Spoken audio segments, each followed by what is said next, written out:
Assalamualaikum guys, hope you all are doing well. In this video we'll learn more words along with their trick techniques जिससे आपके mind में वो vocabulary throughout life remember रहे.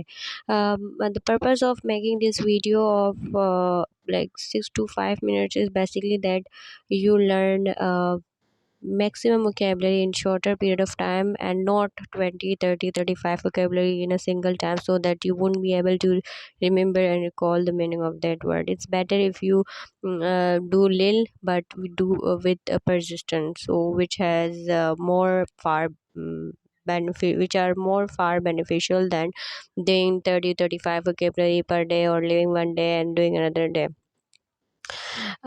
इस video में हम जो है वोकेबलरी को देखेंगे उसके सिनोनिम के साथ एंड उर्दू मीनिंग के साथ.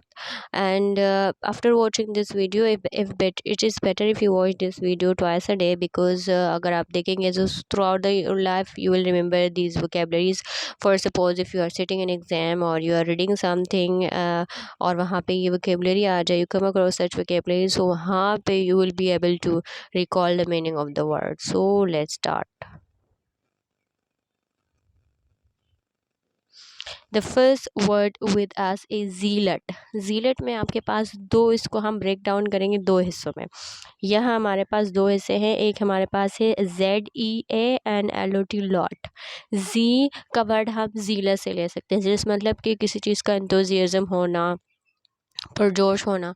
और यहाँ लॉट का मतलब होता है बहुत ज़्यादा. अगर हम किसी चीज़ के बारे में बहुत ज़्यादा पुरजोश हो जाए, बहुत ज़्यादा उसके जो है उस पर चले जाए, तो वो क्या बन जाएगा, शिद्दत पसंद बन जाएगा, वो कटर बन जाएगा. जब इस तरह की सिचुएशन आ जाएगी तो हम क्या होंगे, हमारा जो व्यू होगा वो टोटल पार्शियल हो जाएगा और हमारा जो व्यू है वो सही नहीं होगा. हम एक ही चीज़ को ज़्यादा फॉलो कर रहे होंगे. ठीक है, तो फनेटिक है इसका सिनोनिम्स एंड एक्सट्रीमिस्ट. तो extremist is very easy vocabulary and there is no specific trick and there is no need to have a trick for remembering extremist, but fanatic का मेरे पास एक ट्रिक है. अब आपके पास एक वर्ड है फ़ैन. यहाँ पे आप तस्वीर देख सकते हैं. आप अगर किसी के फ़ैन हैं, ठीक है, तो फ़ाइन है. लेकिन अगर आप उसके एक्सट्रीम मतलब जाके फ़ैन हो गए कि बस आपको कोई और मतलब दिखता ही नहीं है, या आप दूसरों को गलत कंसीडर करते हैं सिर्फ उस फ़ैन के बिहाफ पे, तो ये क्या हो जाएगा, एक एक्सट्रीमिस्ट सिचुएशन हो जाएगी. राइट. सो अगेन जीलट में आपके पास दो वर्ड है. जीलस यानी बहुत ज़्यादा, जो आप पढ़ने आपके पास जो पुरजोश होते हैं. लॉट मतलब बहुत ज़्यादा, जब बहुत ज़्यादा हो जाते हैं तो आप एक्सट्रीमिस्ट पोजीशन पे आते हैं. और उर्दू में इसके मीनिंग है शिद्दत पसंद, कटर या मुतसिब होना. फनेटिक, आप किसी के फ़ैन हैं लेकिन बेइंतहा फ़ैन हो गए, तो फिर क्या होगा, आप दूसरों को अच्छा नहीं समझेंगे, तो ये एक एक्सट्रीमिस्ट पोजीशन आ गई. Another word with us is patron, and this means a person who gives financial or other support to a person, organization or cause. The Urdu meaning of patron is सरपरस्त. अब patron के meaning को हमने किस तरह से मतलब relate करके पढ़ना है, इसके मीनिंग को हम इस तरह से रिलेट करके पढ़ सकते हैं कि आपके पास पेरेंट से कुछ आपके पास वर्ड आ रहा है पेरेंट. राइट. जो पेरेंट होते हैं वही आपको क्या कर रहे होते हैं, और जो पेरेंट्स ही होते हैं जो कि बहुत ज़्यादा केयर करते हैं. अदर देन पेरेंट्स कोई और लोग होते हैं वो जो है इतना मतलब केयर नहीं कर पाते. सो पेरेंट ही है जो आपको हर तरीके से जो है आपकी केयर करते हैं, financially, morally, everything, from every expect.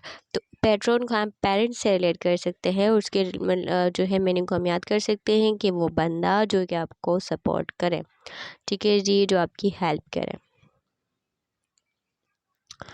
Okay, the another word is wizened. wizened का मतलब होता है पुरुषकिन, यानी जिसके फेस पे जुरिया पड़ी हो. लाइक जब आप ओल्ड हो जाते हैं, या हमारे पास ओल्ड पीपल होते हैं, उनके फेस पे रिंकल होते हैं, जुरिया होती है, तो ये उसी के लिए ही इस्तेमाल किया जाता है. इसके सिनोनिम्स देख लेते हैं. रिंकल, क्रीज, ठीक है जी, shrivelled, withered, weather beaten, tin, ये मतलब जो कमज़ोर हो जाए सेंस में. नार्ल्ड, श्रंकन. अब हम इसके मीनिंग को हम किस तरह से जो है ट्रिक या टेक्निक के थ्रू याद करेंगे.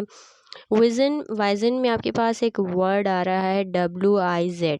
वाइज, ठीक है, WIZD, वाइज का जो है मतलब इसका प्रोनाउंसिएशन निकल रहा है WISE। और जो वॉइस हमारे पास होता है, वॉइस कौन होते हैं? जो इंटेलिजेंट होते हैं। हमारे माशरे में ये समझा जाता है कि जो ओल्ड पीपल है, जो ओल्ड पीपल हैं वो क्या है, उन्होंने ज़िंदगी का एक अरसा गुजारा होता है और वो जो है मतलब एजड हो गए हैं, उनको सारा एक्सपीरियंस है, वो अक्लमंद है, ठीक है जी।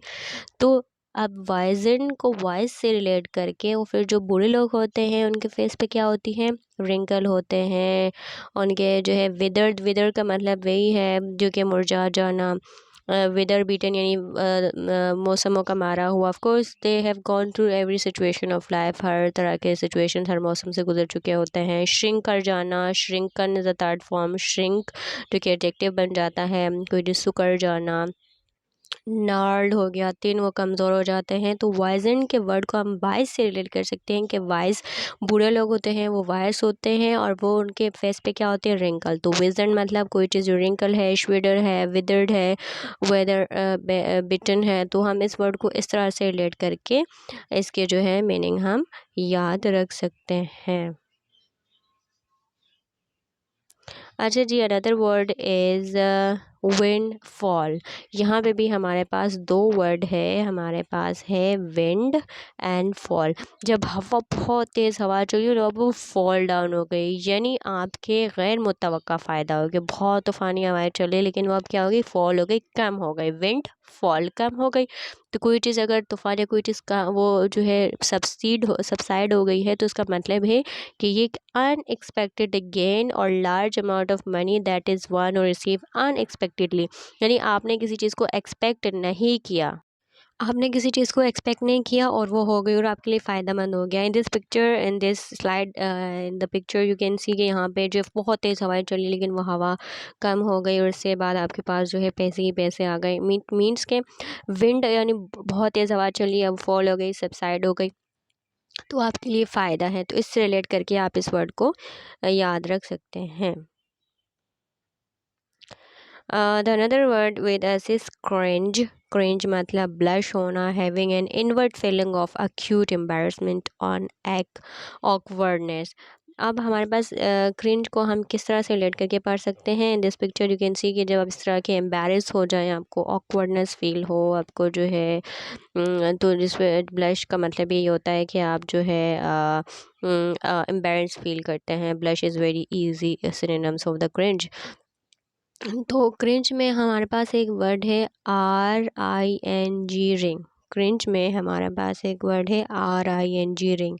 जब आप किसी को रिंग दे के प्रपोज कर रहे होते हो तो आपको बहुत ऑकवर्डनेस फील होता है और आप दिल में घेरे होते हैं, अगर ऐसा नहीं हो ऐसा नहीं हो तो I will feel embarrass this and that. तो इस तरह से क्रिंज के वर्ड को आप रिलेट कर सकते हैं रिंग। इसमें एक वर्ड आ रहा है RING, रिंग। मतलब आप किसी को रिंग दे के प्रपोज कर रहे हैं तो आपको एक वर्डनेस फील हो रही है एंड दिल में आप सोच रहे हैं अगर ऐसा नहीं हुआ तो ऐसा होगा, आई फील एम्बेरेंस। तो इस तरह क्रिंज के वर्ड को आप इससे रिलेट करके याद कर सकते हैं। आई होप कि ये वर्ड आपको थ्रू आउट लाइफ याद रहेगा। क्रिंज में RING, रिंग है। जब आप किसी को रिंग देके प्रपोज कर रहे होते हैं, आपको ऑकवर्डनेस फील होता है, आप दिल में सोच रहे होते हैं this not happen, that not happen, so what will happen, so you will feel embarrass. तो यहाँ मैंने एक सेंटेंस भी मेंशन किया है कि आई क्रिंज एट हिज स्टुपिडिटी, यानी मुझे शर्मिंदगी हुई उसकी स्टुपिडिटी पर। Hope this was useful. Thanks for watching and subscribe for more videos.